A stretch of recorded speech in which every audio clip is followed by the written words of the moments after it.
Oh, okay. There we are. Okay, so today we're going to talk about why are you telling them what we're talking about? It's literally in the title. What's your deal? Just move over and let me do it. Okay. Fine.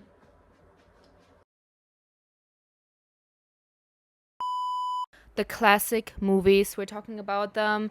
I think it's a good first step to start going into the film industry.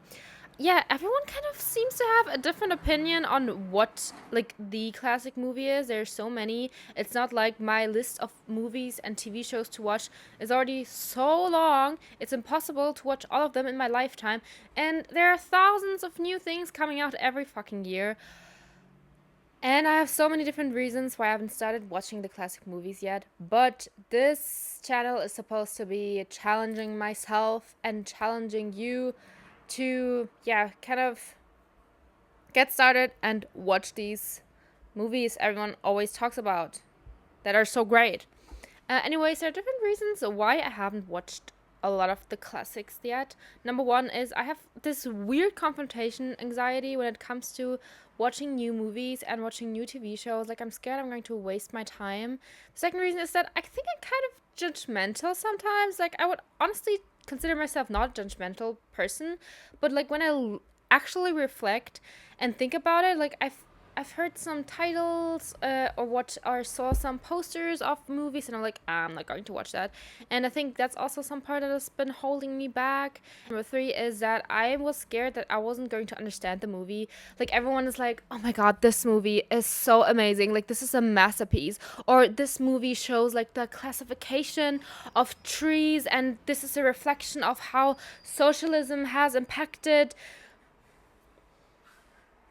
pilots in the 18th century. And I'm like, I didn't even understand the plot.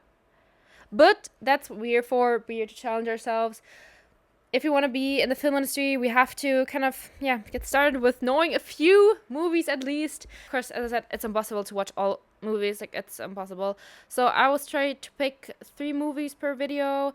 I'm trying to be a little bit diverse and just choose movies from different countries. Like, obviously try to talk about like the most famous ones, but also like, yeah, not doing the movies everyone is talking about.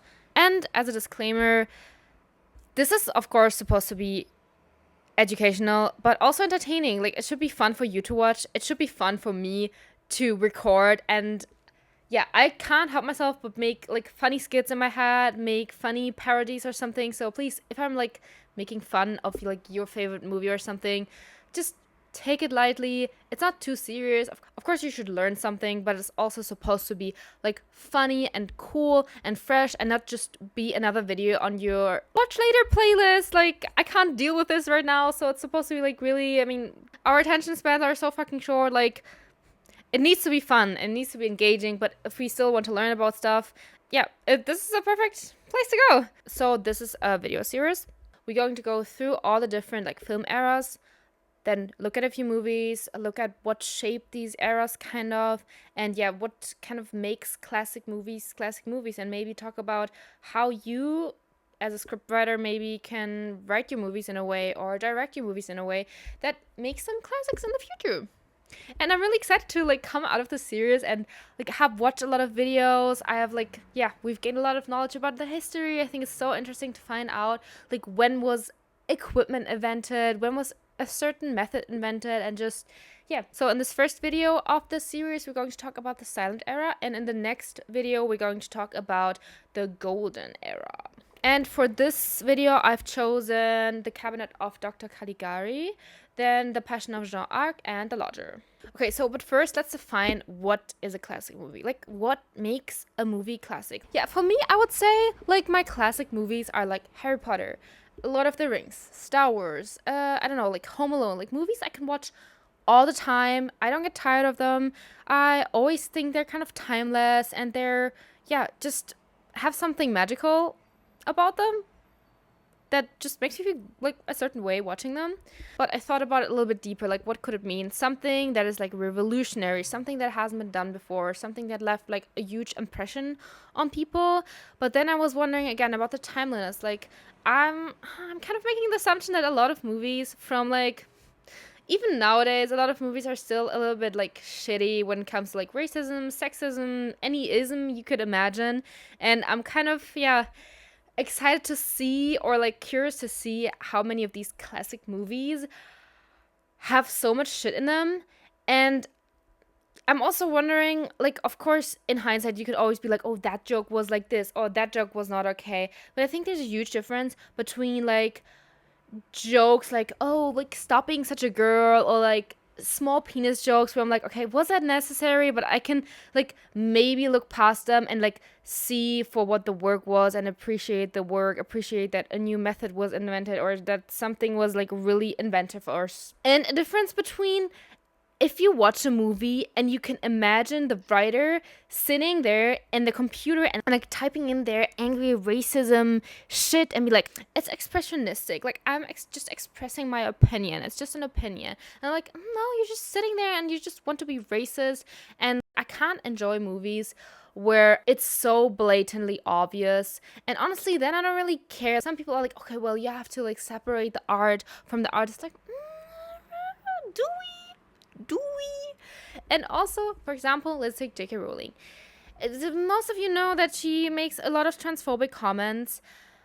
But for me, okay, maybe I'm not as educated in this area. Like, maybe I'm not as educated as to figuring out transphobic comments that are not super obvious. But when I, like, Harry Potter movies and the Harry Potter books, they're so very magical to me. And I think that is a way where I can kind of separate the artist and the art and be like, okay, I don't really notice the transphobia in her books, and it's still a magical story. It's still a great story, and I can still enjoy them without constantly being like, ew, that was like a weird comment. You know what I mean? Obviously, if I'm going to buy something new about Harry Potter, I'm probably going to buy it through eBay or something, so I'm not like directly, supporting. But yeah, okay, let's get into it. What other people are saying. What are kind of classic movies? I think an interesting thing a blog post has said, what I really agree to, is that classic movies shouldn't be this elite thing that is kind of unattainable. And also, a classic movie is not a movie that has to be before like the 60s or has to be like old to be a classic. He kind of presents two different scenarios. One, that it has to bring an important conversation on topical and social issues of that particular time. For example, Promising Young Woman, which shows the diversity of abuse from men. And two, that it needs to come in a part of like a grand performance that leaves a big impression, like Anthony Hopkins in The Father. And there should be kind of a sense of significance around the film. Like iconic scenes, iconic lines of dialogue, the costumes, the cinematography choices, music, and just all themes that contribute to make this like grand, impactful movie. And he also makes an interesting point, like, does this movie advance the art of filmmaking or a particular idea or a particular social topic towards the audience? And I kind of agree. It should be something that's innovative, that brings something new, that brings out a new conversation, an important societal or topical conversation. And Alex Johnson on Quora makes another good point. We decide the classics. Often people like to bring the classic line, well, it was normal for the time. Yeah, first of all, no, it wasn't. And second of all, it definitely isn't now. And that also comes back to the point I made earlier. Like, there's a difference between these unnecessary jokes from that time and to like blatant sexism and like constant violence, blah blah. And I'm really excited to see what movies from our current time will be like classics in the future, Okay, so let's get started. What is the fucking silent era? What is it about? Interestingly, 80% of the movies that were made in that time aren't even here anymore, and that's why I like preserving them, preserving the costumes, preserving the technology, preserving scripts is so important. And yeah, unfortunately, it's obviously like costly to preserve all of this.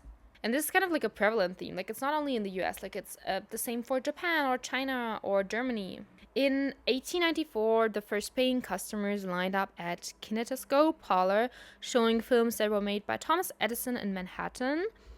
It was a time of innovation and experimentation, and color and television didn't really catch on during that time. It was more about the ambiance and the orchestra and the decoration of the theater instead of like the film itself. And Edison then introduced the world to moving pictures through the magnoscope. It was kind of like a peep show appearance, which could show movies that are like a minute, which is like nowadays it's like, wow, I can make that with my phone. But during that time, that was like crazy. Edison used his magnoscope to make movies like Annabelle's Serpentine Dance, and it was really a pioneer in like moving image. The next one is Brenkert's F7 Master Brenograph, which is giving steampunk. So this thing was used in the Wonder Theaters by Loews, which still stand today. And then also the German films are kind of coming to New York, but they didn't really catch on. They didn't really like it. But there was one person, Dr. James Sibley Watson. He was a new publisher of The Dial, which was a modernist literary journal, which recognized that these new cinemas kind of had an avant-garde. And what is avant-garde? Avant-garde means something being experimental or innovative, pushing the boundaries of what is accepted as a norm or status quo in the cinematic world. These films often reject traditional narrative structures, explore abstract concepts, and emphasize on the visual and oral artistry of the medium source. This Watson guy, he wanted to like make these kind of movies, but like the people around him didn't want to make them, so he joined with Weber, this guy, who's also a Harvard graduate. There's a lot of like high class graduates with a lot of money that are kind of moving all of this forward. So this is kind of something I noticed along the way. They made together in 1926 The Fall of the House of Usher, for example. And interestingly, the Germans and like French, Russians, those were the ones that really like drove the motion pictures vibe forward in interesting ways. In 1927, then the Vitaphone was invented, which kind of linked motion picture to electronics. Jenkins was the first one to try to send images through like radio. So in 1931, then like broadcasting really caught on, and they showed like several hours like every day. Fun fact, ultra super fun fact about the Tower theaters. Each time a new film came and like went again, they put up a new poster, and it would simply like be put on over the old poster. Like they just plastered it on over the old one. But then like it grew so much, it was like almost larger than an inch, that they kind of had to like, it kind of became really ugly. And then they took that and made like floors out of it. Like kind of reminds me of the time when there were these like 100 layer challenges, like the people that wasted their nail polish to make like 100 layers of like nail polish. Kind of reminds me of that. And it's so interesting because these posters are kind of different than ours are nowadays, because people then didn't really like care if it was a new movie, it was an old movie, or if it like what kind of genre it was. It was more about like the vibe of like watching movies. It was like something, it was like a cool event. And today we kind of like pick our stuff like really meticulously, which makes sense. There's so much to choose from, and why would you watch something if you can watch like a million other things? Then the Pathé came along. It was introduced in 1908 and was widely distributed from 1910. It was like a favorite for filmmakers like Charlie Chaplin. That is a name I know. Yeah. One of the only names I knew. The problem was that it was expensive and always created this cinematic spaghetti. Mom, what are we eating today? Cinematic spaghetti. No, not again. In 1919, then came the Movet camera. You put the film inside. It already had a fixed focus and fixed shutter speed, and the film came like preloaded. So this was kind of easier, and for like the average person, like if you had money, but like not professional film cameras. And it's so interesting because it was special to take a video, you know? If you had a birthday, or if there was a special event like prom or something, I don't know. And nowadays we film everything, and especially family bloggers. I imagine earlier was so cool. It was like, okay, oh my god, like my kid is growing up, I can now take a video, photo. And nowadays parents are filming every single fucking step their kids are taking. It is weird. It is super weird. Like they grow up and only see the phone plastered in their face. And it's just so interesting how this access to making movies change. Of course, it's good that you can film everything, but yeah, it's just interesting to see the difference. And I found this news article where they explained how to use this camera.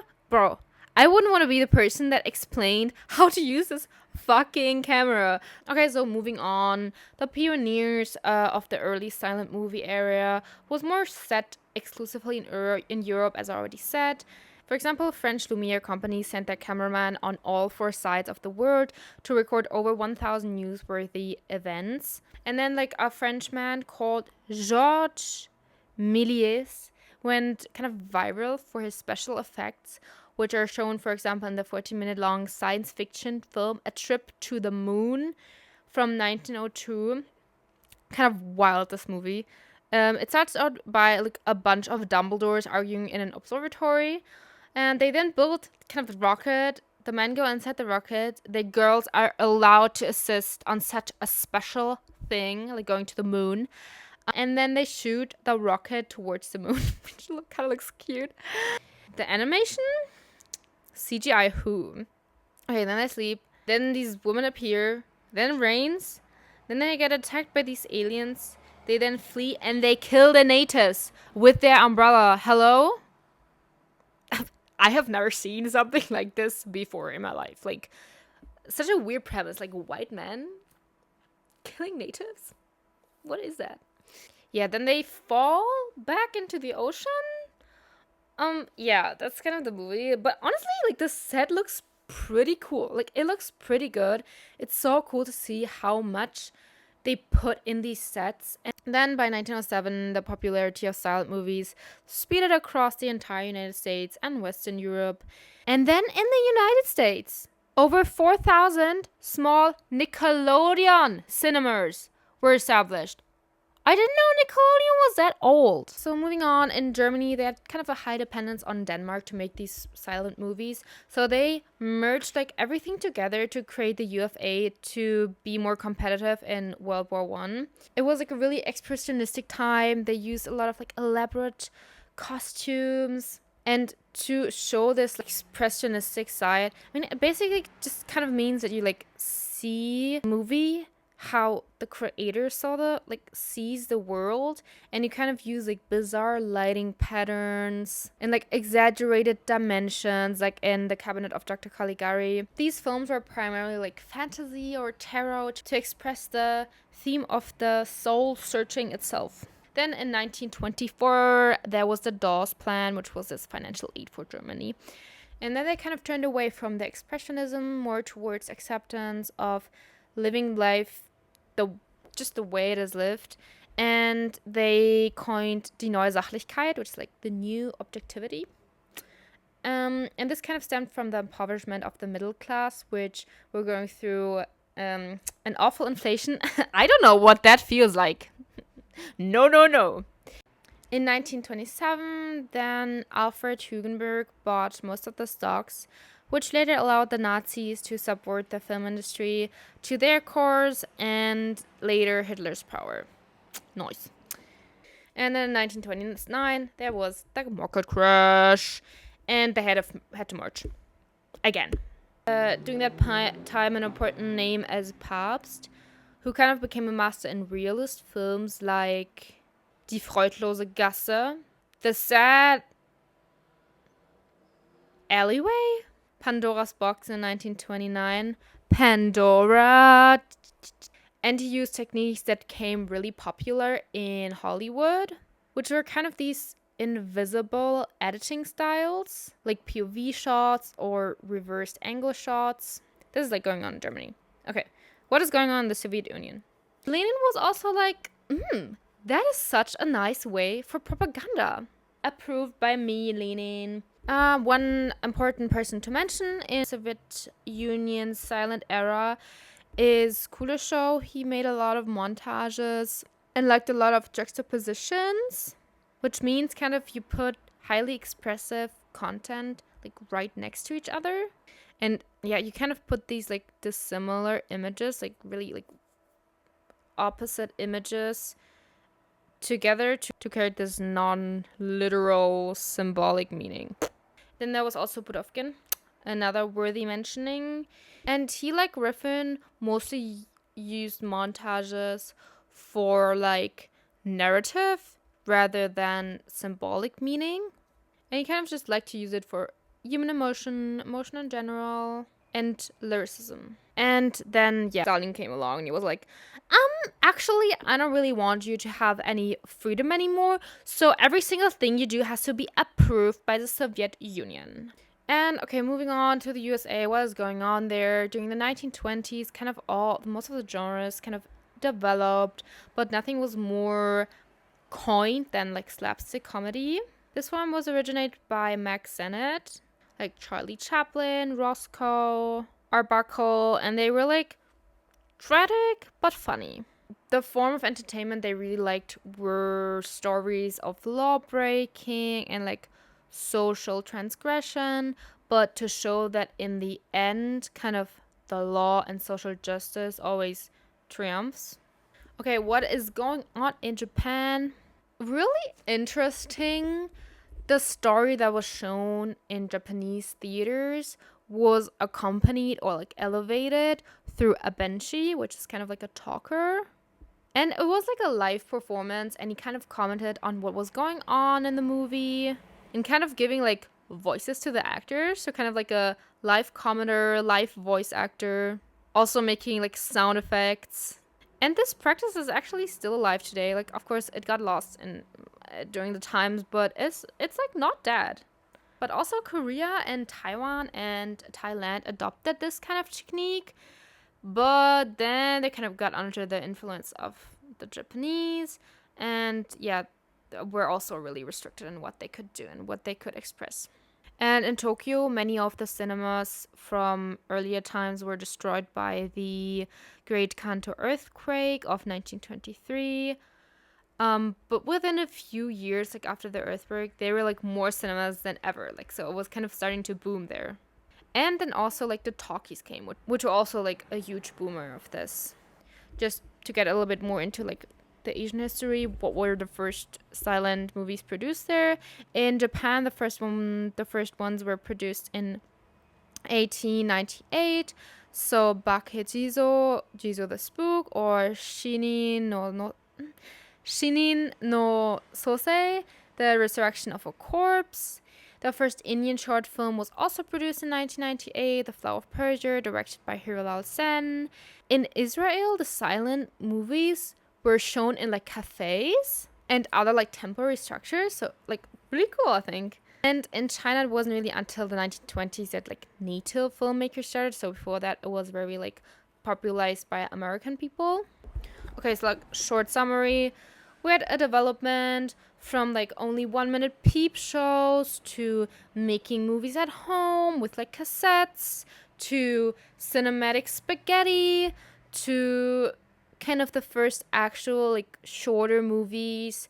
A lot of genres were coined during that time, and a lot of the great filmmakers really came during that time.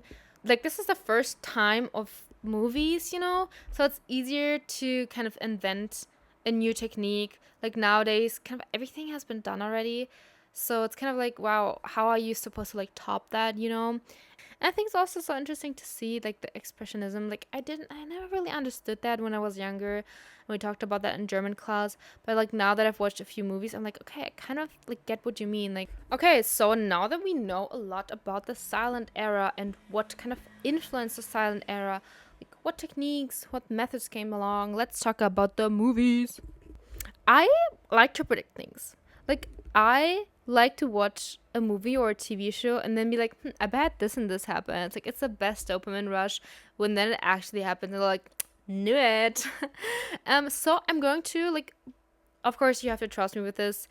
But sometimes I can't avoid like reading ahead, or like when I'm looking for the movies I'm going to choose. Of course I'm going to like read a little bit, but like I try to keep it as low as possible and like kind of predict what's going on here.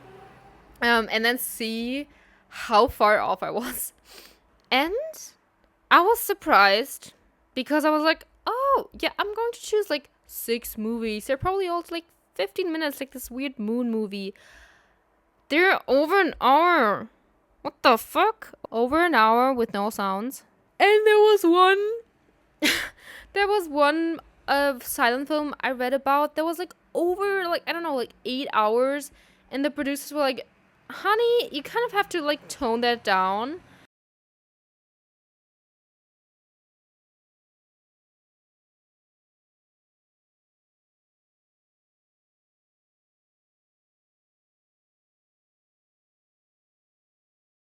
I still want to take a short look at like all the silent era classic movies. We talked about A Trip to the Moon already. It's only 15 minutes, so it's a kind of good way to just get into it. And there are so many movies, it was so hard to just pick three. I really want to watch The Phantom of Opera and maybe The Wizard of Oz. And we can also see that there are a lot of like Charlie Chaplin ones, and also it's very like horror styly. So that's not really my thing, but there's still so many cool ones, and maybe I'll do some individual videos on them in the future. So, anyways, I'm going to talk about The Cabinet of Caligari, German movie. Okay, this was my prediction of what Dr. Caligari was about. The Cabinet of Dr. Caligari.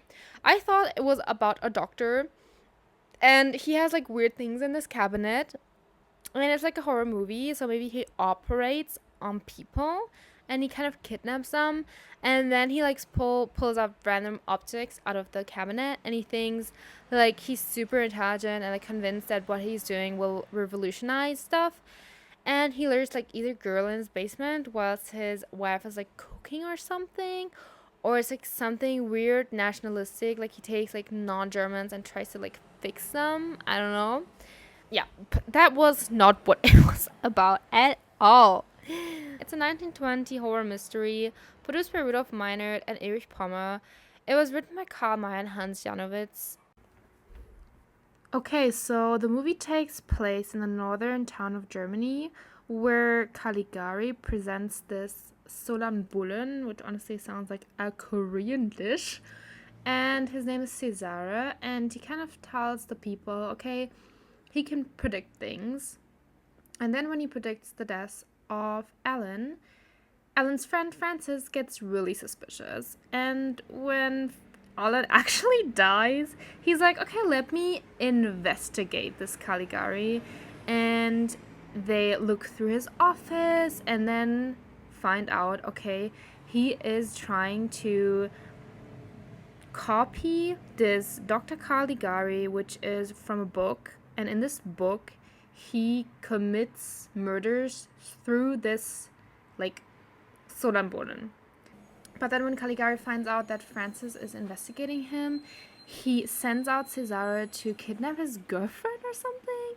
And yeah, then they save her and they arrest Caligari. And then in the end, we go back to this beginning scene where he tells this man the whole story, and we find out that Francis is actually in an insane asylum and maybe made up the whole story in his head. There are a few theories on what happened, and I will go into them later. I think it was one of the first movies where it really was like a plot twist at the end. So this is a poster. I think it's also interesting to see like would a poster work nowadays? Honestly, like I kind of like the vibe, but like also what's it about? Like what is the movie about? But I can definitely see like okay, it's like a horror movie. But honestly, I would kind of think that it's like that like he is the doctor and he like operates on women or something. That's what I thought, you know? This is another movie poster where I was like, okay, they're like kidnapping women. Like you're not saying enough about the movie. Like I would not watch this if I would see it in the cinema. Okay, I'm being honest. And like I saw this was like part of the photos I saw on the internet, and this reminds me so much of Scrooge. Like look at this. Look at the comparison. And it reminded me of this fucking Disney movie. I shit you not. I could have surfed on my fucking tears. It was so sad with like Mickey and stuff. Like, oh my god. I can't get into it. Okay, getting into the movie. I'm going to show you scenes and I'm going to make my comments on it. Okay. I also like the orchestra. You can watch it on YouTube. The orchestra that kind of accompanies it is interesting choices in between, but it made it more enjoyable to watch it, you know?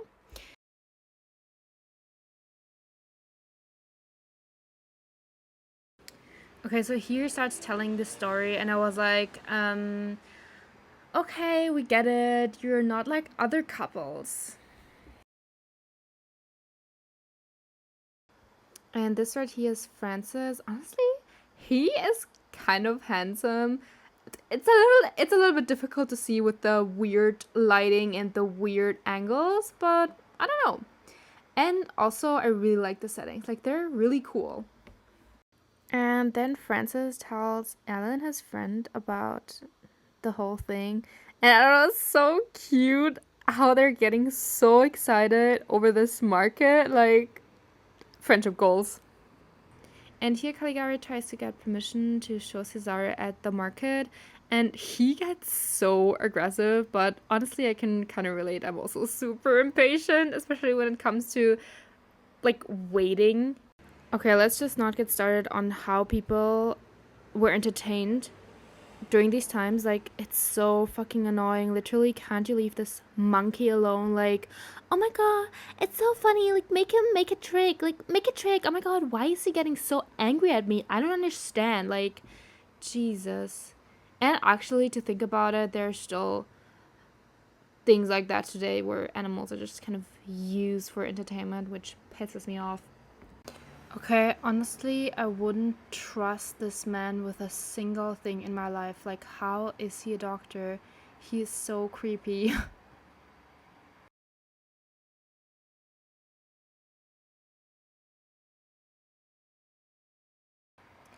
You know what I would ask? Sir, what did I have for dinner last night? Porridge? No, actually, potatoes. Next question. What's the name of my dead mom? Lisa? Actually, she's not dead. What the fuck? Okay, but honestly, the settings are still really cool. Like, look at this. Okay, I really like their friendship. Like, they're still girls. No matter who Jane chooses, they will remain friends. Well, let's see how this goes. Okay, I genuinely love that you have to pay attention to their faces and what they are doing. Like, nowadays, it's witty dialogue and stuff, and they kind of tell you everything that is happening, but here you really have to look at the expression and you can see how they are changing. And of course, it's really exaggerated, but I think it's still cool. Okay, here's advice: stop writing your crimes in your diaries. Remember how they searched his office and they thought, oh, Caligari is so obsessed with becoming this Dr. Caligari, which was this literary figure that killed people through the Solambulen. And this is kind of what they think is happening here, that Caligari is like going crazy and like wants to become this doctor. Yeah, and then they confront him about this and yeah, kind of tell him to stop the act. And yeah, I just thought it was a interesting scene. Okay, here's where it gets a little confusing. We find out that he is actually in this insane asylum and he starts attacking the director of the asylum, which looks like exactly like this Caligari. And yeah, then he's actually the crazy one. This is exactly why I don't watch silent movies, because I just don't get it. And then I have to do years and years of research of what it actually means. What does it mean? What does it mean? Okay, but I will actually explain it to you in a second. But so the director of the insane asylum thinks that Francis thinks he is Caligari, and he thinks he's like crazy, but that's not what Francis thinks, so he can't help him. There are underlying themes in this movie. Joseph said on YouTube, which yeah, I definitely see that authority figures are portrayed as senseless, lame, and abusive, and are kind of like ineffective. And I can definitely see this like after World War I, how like authority figures were kind of portrayed, that they had this like immense power, but actually if you looked at them, they were like, yeah, really ineffective. And I think the ending also is only this way because then authority figures were like, oh no, this is like shedding us in a really bad light, so you have to have a different ending. And other themes that like are affecting this movie are like, yeah, it's after World War One, soldiers are returning, there's a lot of PTSD, and this kind of like goes into the movie. And I like how it's a little bit queer. Like, I'm always trying to find ways to find some queerness in movies, but it kind of makes sense considering that Conrad Veidt was like rumored to be closeted gay, and I can like, okay, I think we can see that a little bit, like between Francis and Ellen, like it's a little bit homoerotic and a little bit queer coded. Coming back to the expressionism, we can definitely see that in the set, which is heavily influenced by the style, like these sharp, unnatural angles, these twisting rooftops, these small, cramped spaces. The film also has a lot of themes of complacency and conforming to society, as well as the line between reality and fiction, really like resonated with the German audiences. In the end, like my initial thought also was like, okay, Francis is like the murderer, like, or the doctor is actually the murderer, and the people don't believe Francis, and like he got away with it, you know?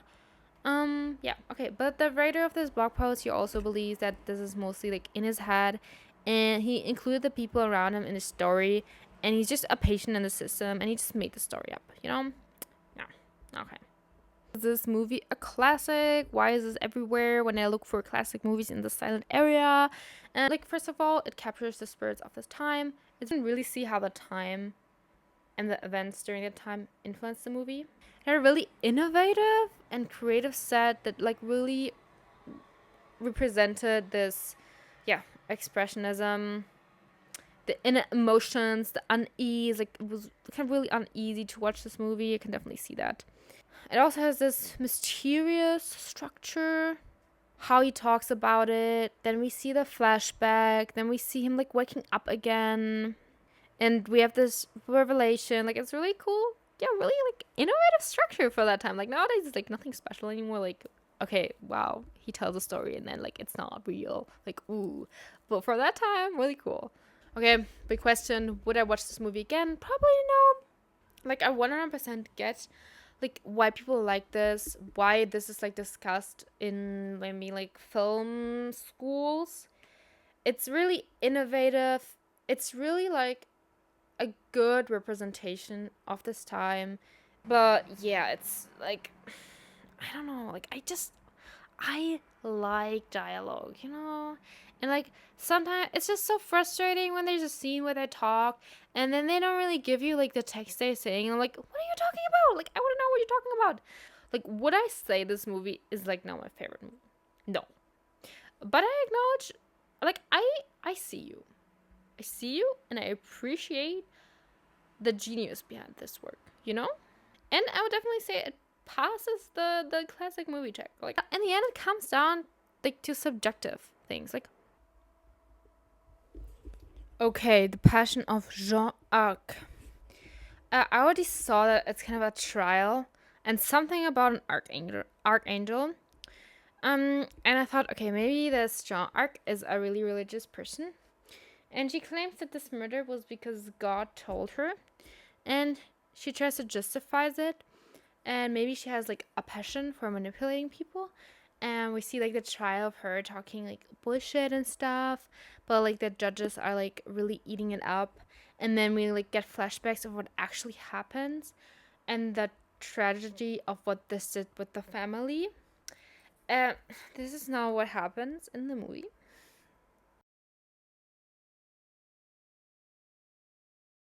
First of all, the Passion of Joan Arc. Why is the translation in German the Passion of the Virgin from Orleans?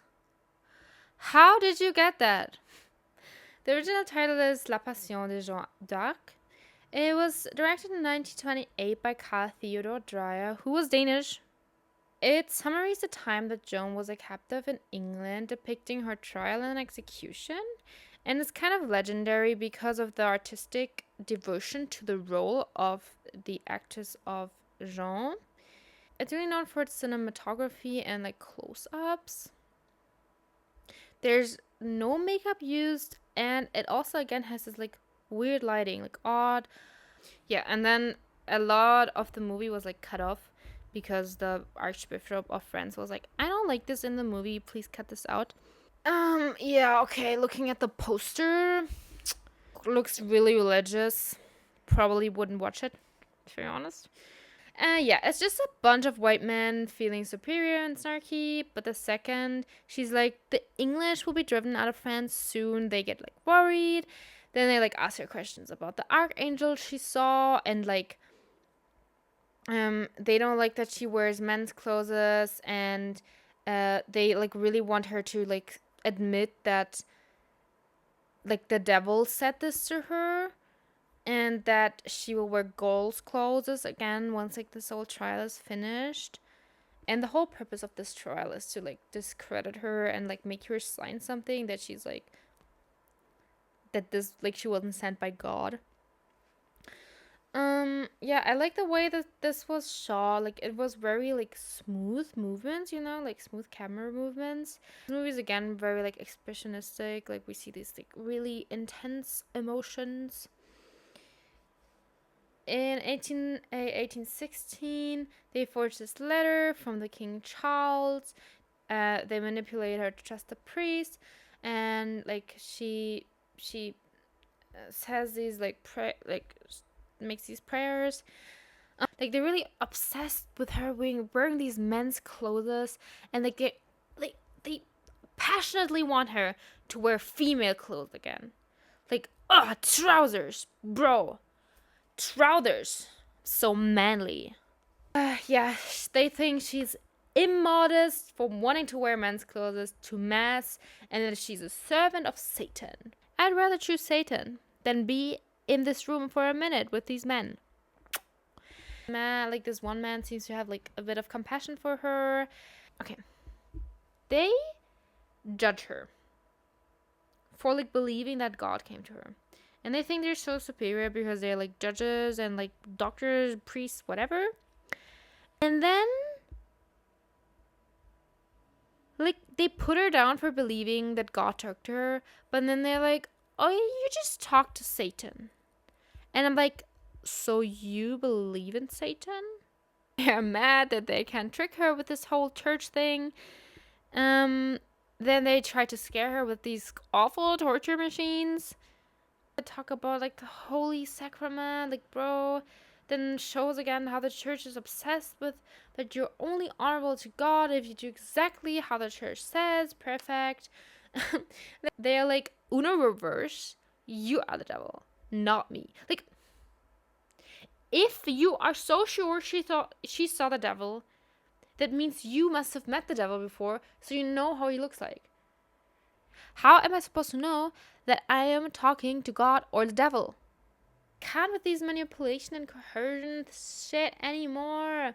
Well, she actually then confessed because they manipulated her, but then she develops this guilty conscience and is like, I lied, I'm so sorry, I don't want to do this anymore, like, I take everything back. I'm not sure if I can play that, but there's this chant during the end of the movie, and I immediately thought of the TikTok sound, which like, Beelzebub, Lucifer, Satanas. Yeah, so she actually ends up getting burned at the stake.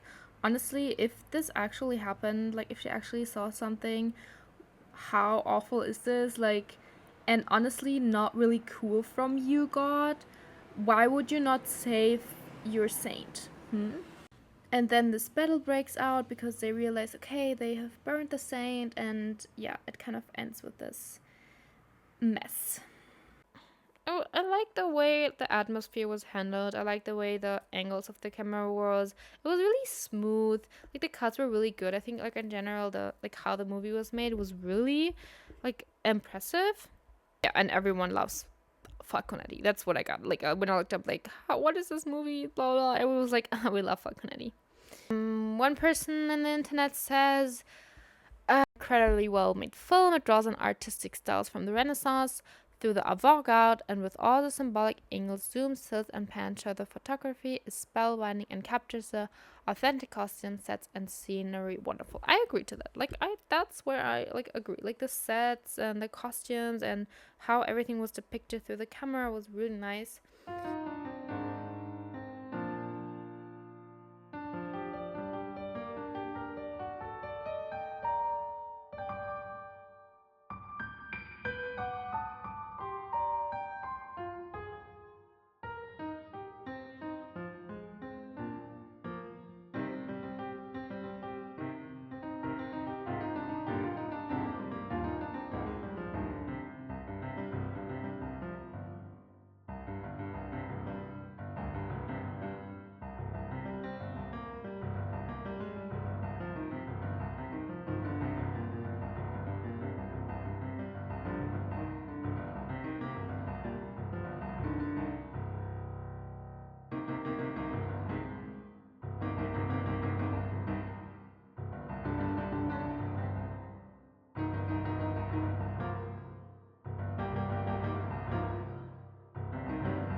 Okay, now let's talk about movie 3, The Lodger. My prediction was that maybe it's like a funny video about like someone renting out their room to a lodger. But like he's super annoying. He's like constantly walking around, like constantly being loud at 3 a.m., listening to insert annoying music. And then like I don't know, they like trapped in this contract together and they can't get out. And like the lodger really constantly really makes bad jokes.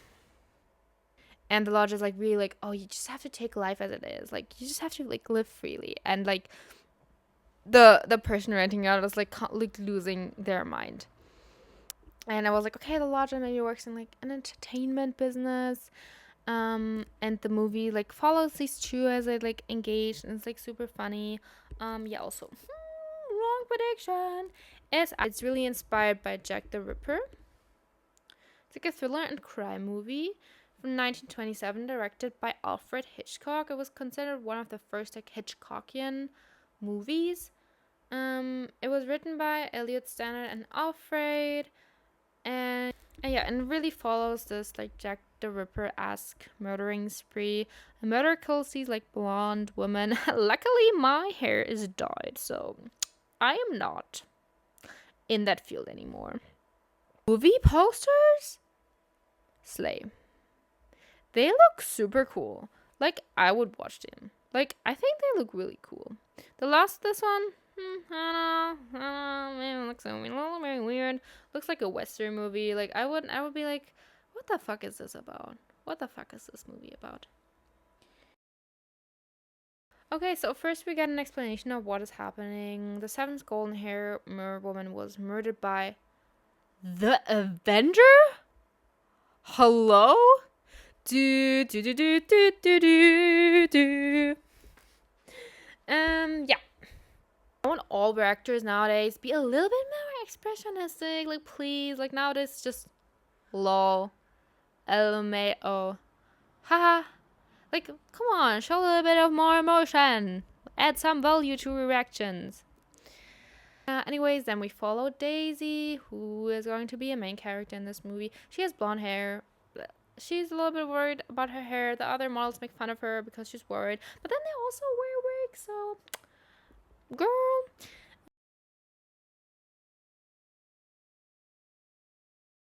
Oh my god, Joe. That was hilarious. Like, you are so funny that you like also girls football. Like, you're so... like, you're currently, like... You look at the killer and you're like, that's relatable. No sex for you tonight. I don't know. I like the way Daisy and he interact in the beginning, like the bickering. It's kind of cute. It's kind of funny. It's like a little bit like laid back, not so serious, you know. And these are Daisy's parents, and he is doing the dishes.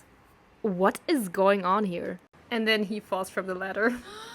It's like when your best friends fall and you laugh so hard. Like, oh my god, I love kind of their relationship. It's so funny.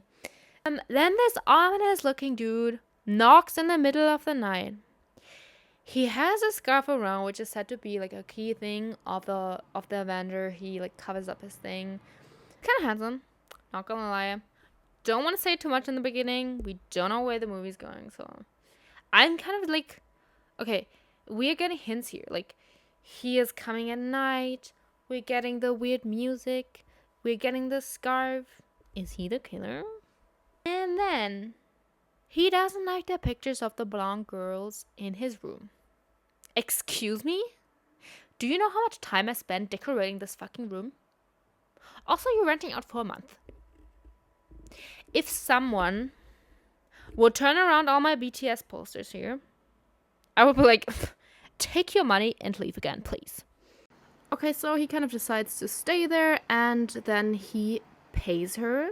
And guess what he has to pay? £2 a week. Do you know how much I could get with £2? Probably not even how much my body needs space.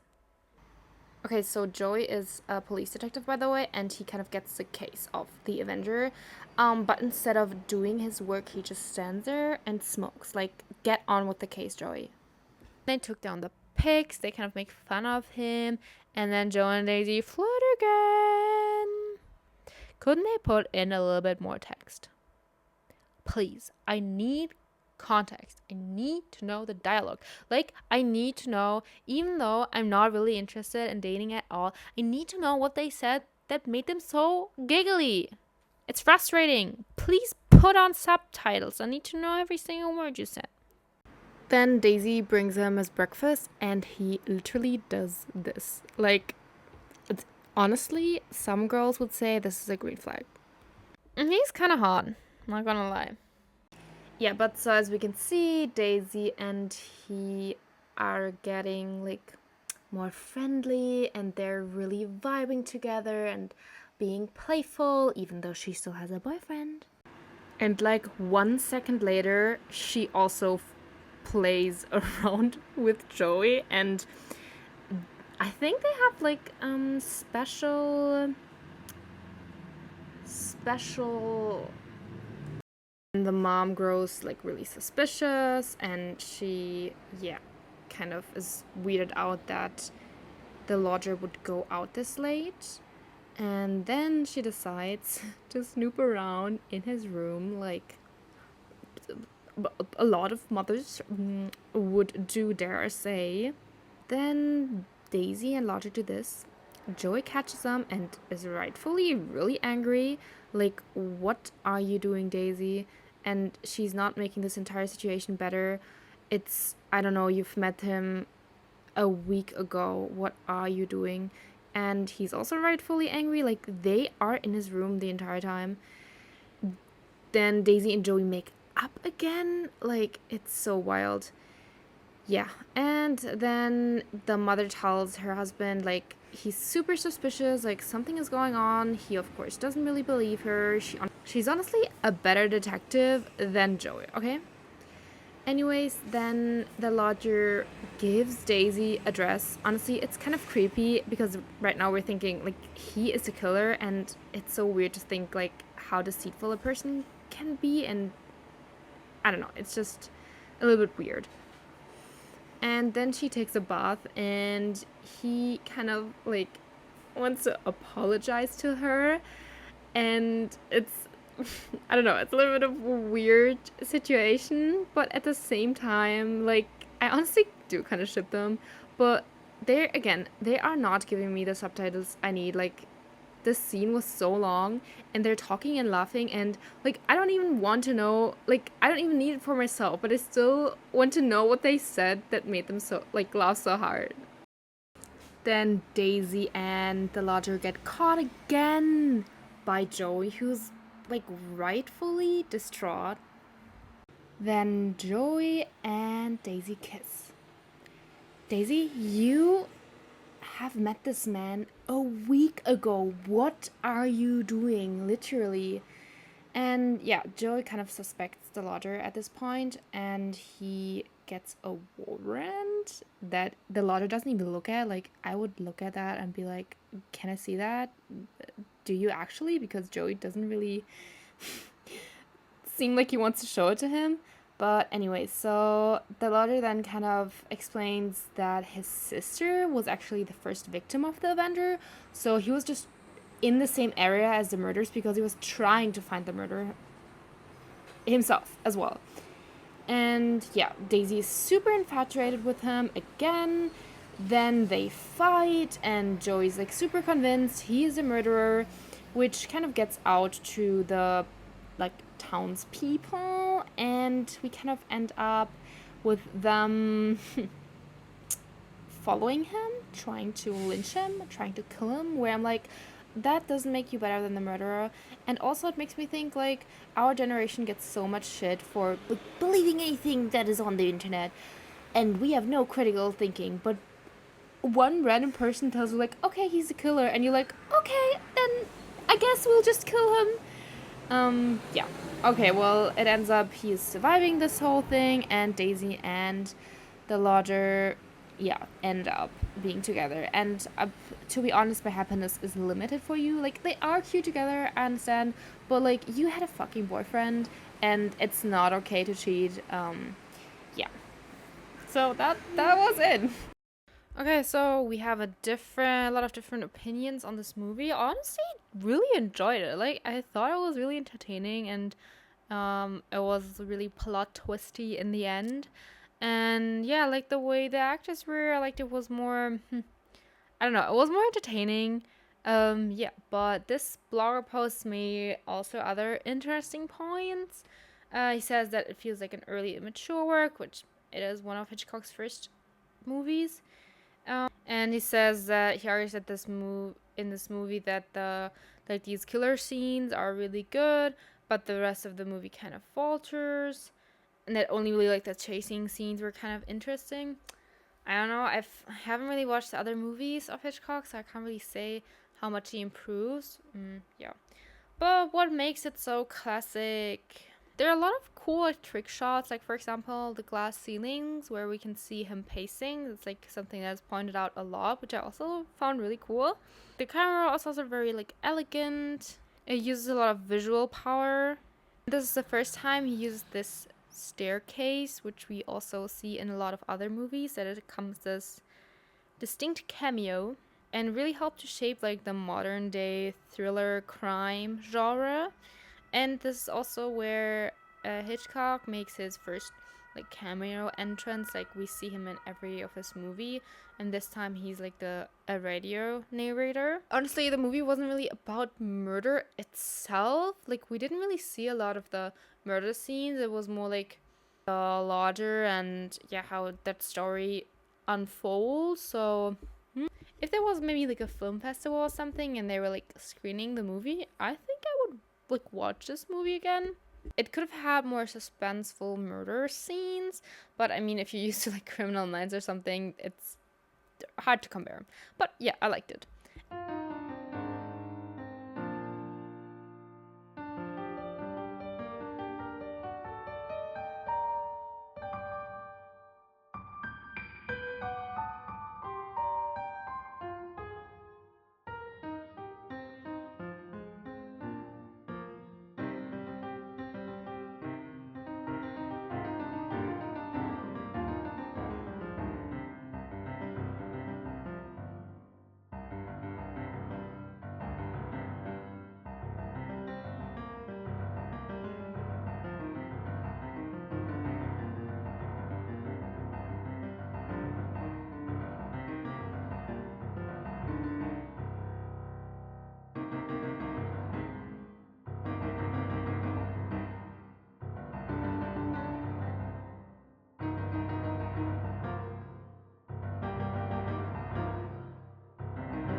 Now I'm coming back to this entire question. What makes movies classics? And I think it definitely comes around something being revolutionary. I think that's something we saw in all of these three movies. They are kind of unforgettable as to how they capture the zeitgeist of that time. And they have an incredible performance. And they have something about them that leaves an impression. And I mean, it's easier to look back and be like, okay, well, it was the first time someone did it like this, so like of course it's really revolutionary, but nowadays it's really difficult because most of the movies or shows are made out of a trend, because of a trend, so they're only really cool for that one time you kind of watch it and it really fits the trend that is going on. But not a lot of movies have something unique about them or something new about them or something that hasn't been done before, which is obviously really hard. There are so many movies out there, and I feel like it's also about the techniques we use. Like, what is new? We have done so much. We have done animation, we've done CGI, we're using AI now. Like, it feels so difficult to think outside of that box. Like, I feel like every plot has been used, and honestly I don't think it's a bad thing. Like I like it when there are cliches and tropes and like being able to predict something and then be like, yeah, I predicted that right. But I definitely think there is a lot of room upwards, as long as you're trying to think a little bit outside of the box, trying to think, what can I do new? Of course you're always going to seek out interpretation from other movies. We are always surprised. Like, another movie comes along and we're like, wow, this is really revolutionary, and there are a lot of social topics that haven't been picked up yet. And I think that's, yeah, also a factor we talked about. Something topical that is like discussed and brings out this new discussion in our society. So I think that there's definitely a chance that you can make a really good classic movie. I mean, it sounds kind of vague to be like, yeah, try to be innovative. But it's the first video of the series, so I think we'll definitely maybe, hopefully, find more guidelines throughout this and recognize more patterns, and maybe I can give you better advice on how you can do something more innovative. I think we're at the end. Wow, that was a lot. Oh my god. But I learned also so much, and I watched these movies, and I'm proud of myself. And I'm proud of you for watching through this entire really long video. I really hope you enjoyed it. Thank you so much for giving me so much of your time and spending this time with me. And I'm really excited what you have to say about the movies, or if I got something wrong or something. This is my first time making videos, so I'm a little bit nervous. Yeah, I love you so much. Thank you so much. And if you like the video, like it please. And if you want to see more of my journey, if you want to see more of these kinds of videos, the subscribe button. And yeah, let's have a really cool constructive discussion in the comments. Or if there are any movies you want me to discuss in the golden era, you can definitely write them down below. And yeah, then I can predict these movies with as little influence as possible. So if you don't want to miss anything from me, if you don't want to miss anything of my journey, hit subscribe button. It's really easy. You just have to make a Google account. Everything is free. You don't need to subscribe to anything except for me, but you don't have to pay anything. Yeah, so see you next time, and enjoy this performance of me.